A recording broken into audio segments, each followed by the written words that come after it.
Yung ating patolo. Haba na. So, tatalian ko mga kabukals para ma-guide natin siya pataas. Haba na. Yung isa. Mga papaya natin looking good. Yan, talian ko. Then ito nga mga kabukals, ito 2 araw na. Yan.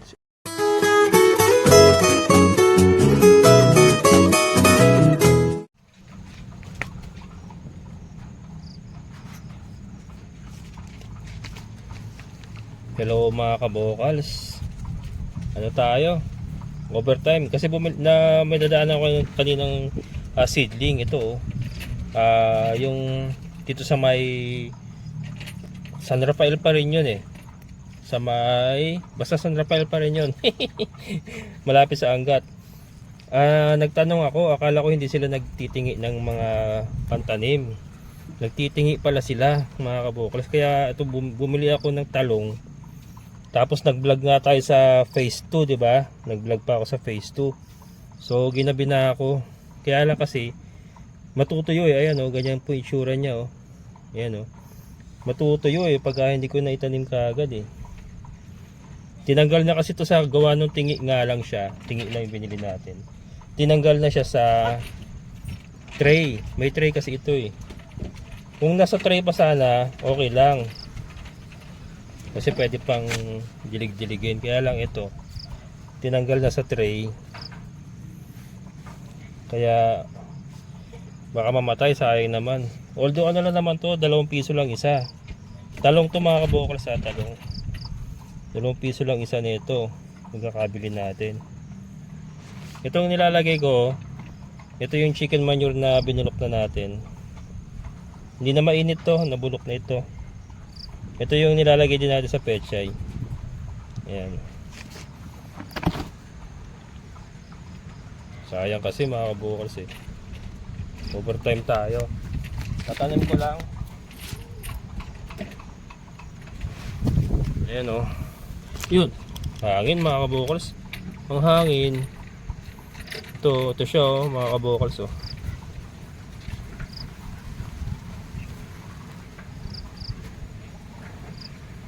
Sayang naman kasi mahirap magpunla nito. Nagpunla ako nito eh. Ang tagal tumubo eh. Sayang 80 pa naman yung isang pakete na talong na binili ko. Kung alam ko lang nakakabili pala ganito 2 pesos lang ganito nakalaki. Diyan sa may seedlingan dyan sa may sa may malapit sa Angat. Pero parte pang San Rafael, nakalimutan ko yung barangay. Barangay Pulo yata yung tawag dun. Yan.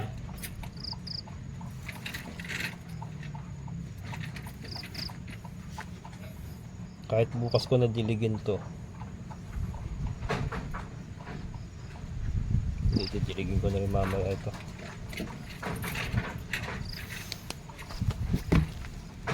Yan.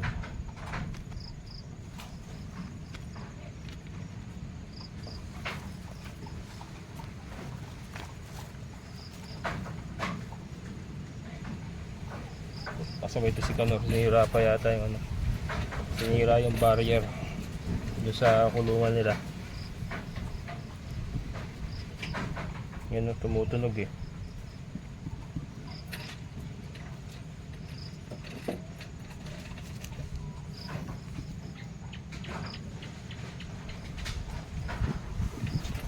Lakas ang hangin, grabe yung hangin.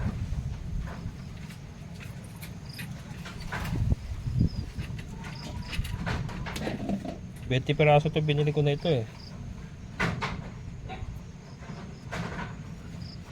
Wala na, sinira na nga talaga, naririnig ko eh.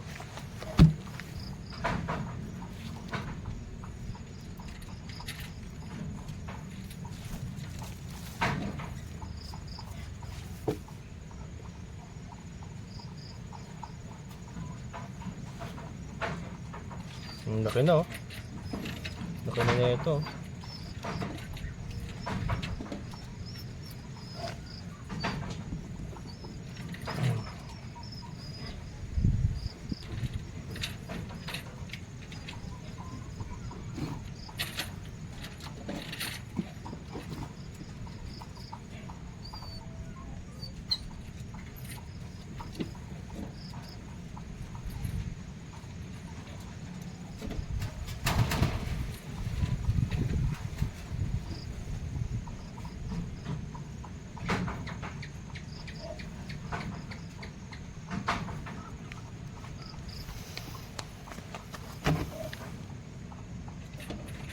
Bilisan to mga kabukals.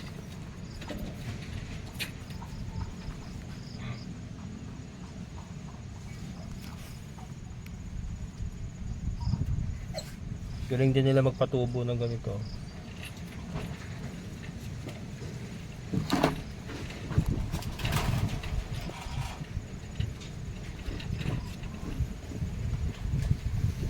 Ito na nilagay ko yung ano, yung ating binulok na chicken manure para ano. Kasi hindi na nga tayo gumagamit ng ibang pataba. Ito lang. Organic eh. Yung sariling gamit naman natin ito. Yung maganda, organic. Para healthy.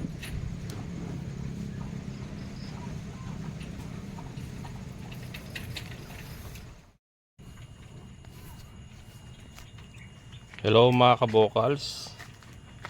Yung ating patola oh. Haba na. So, tatalian ko mga kabokals para ma-guide natin siya pataas. Haba na oh. Yung isa. Mga papaya natin looking good. Yan, talian ko. Then ito nga mga kabokals, ito 2 araw na. Yan, hindi natin kaagad nasundutan yung vlog natin nung tinanim ko to. Kasi nga inuna ko munang in-upload yung sa phase 2 natin na pamamasyal. So ngayon ito na oh, after 2 days ito na sila yung ating mga talong. So looking good. At least nakakadalawang araw na sila ay buhay pa rin. Ito may pasobra to mga kabokals, 4 yata yung pasobra.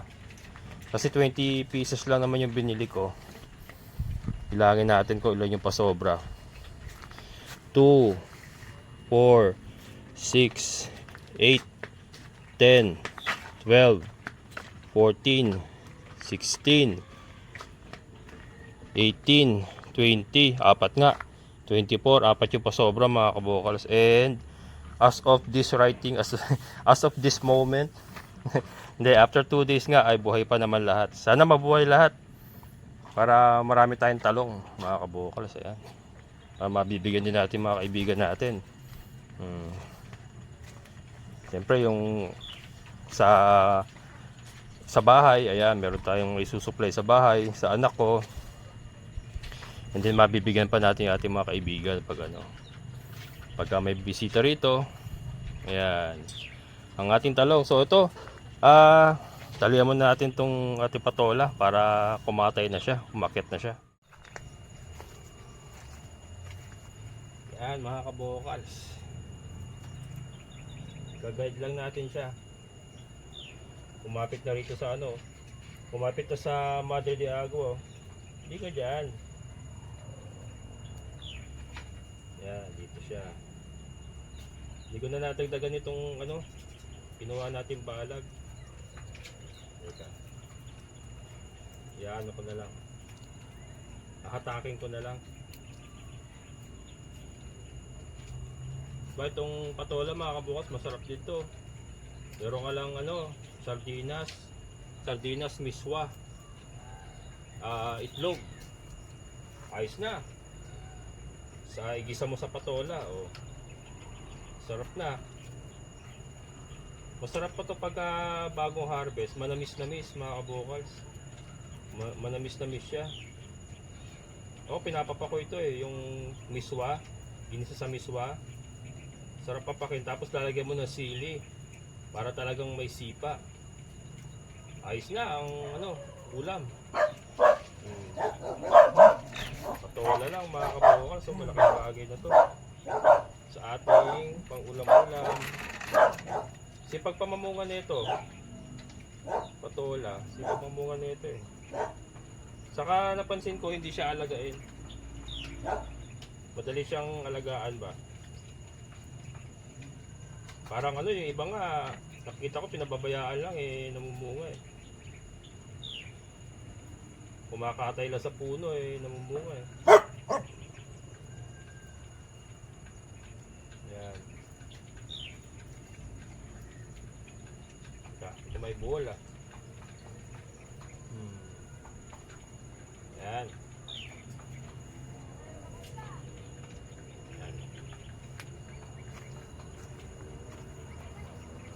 Doon naman mga kabukals. Yan, yung pangalawa. Ang bilis lang nito. Kada umaga, parang napakalaki ng inilalaki niya. Ang bilis na lumaki. Hindi ko pa nalalagyan to ng ng chicken manure eh. Hinihintay ko munang tumaas siya eh. Bago ko i-cultivate yung pinakapuno niya, sabay lalagyan natin ng chicken manure.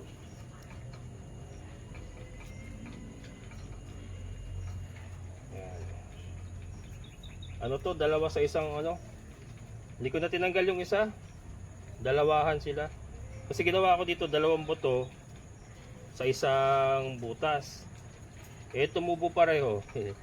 Kasi in-expect ko is hindi tutubo yung isa eh. Parang ganoon eh. Tumubo pareho lahat sila. Kaya dalawahan niya mga kabukals. Okay lang yan. Pwede naman yun. Ayan.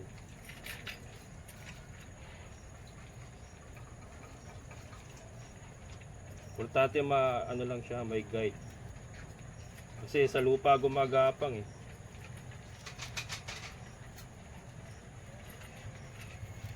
Kailangan ko pala maayos na itong balag natin sa taas. Mabilis lang lumaki.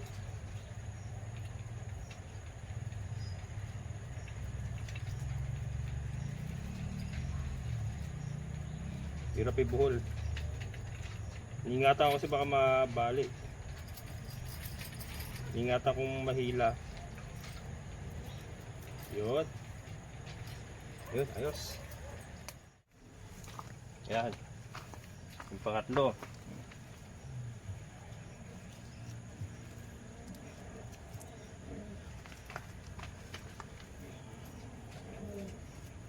Bababa pa ako mga kabukas, magdidilig ako ng Napier. Pero hindi ko nakukunan. Ano ko na lang, ipapakita ko na lang sa inyo pagka nabuhay na yung mga Napier natin. Ngayon pa lang uli ako simula nung parang 3 araw na. Pang-4 na araw ngayon. Hindi ko pa nabababa. Ngayon pa lang uli. Pang-4 na araw. Sobrang nabibisi, talagang hinahati-hati lang natin yung oras mga kabukals. Kulang isang maghapon sa mga gawain. Well, mag-isa lang eh, ganyan talaga. Pero okay naman. Yan. Si Milky pa, ayan, umaatungal na. Umaatungal na, nangihingi na ng tubig. Init na ngayon mga kabukals, mainit na. Mainit na, kaya kailangan dilig ng dilig ating mga tanim. Yun si Milky.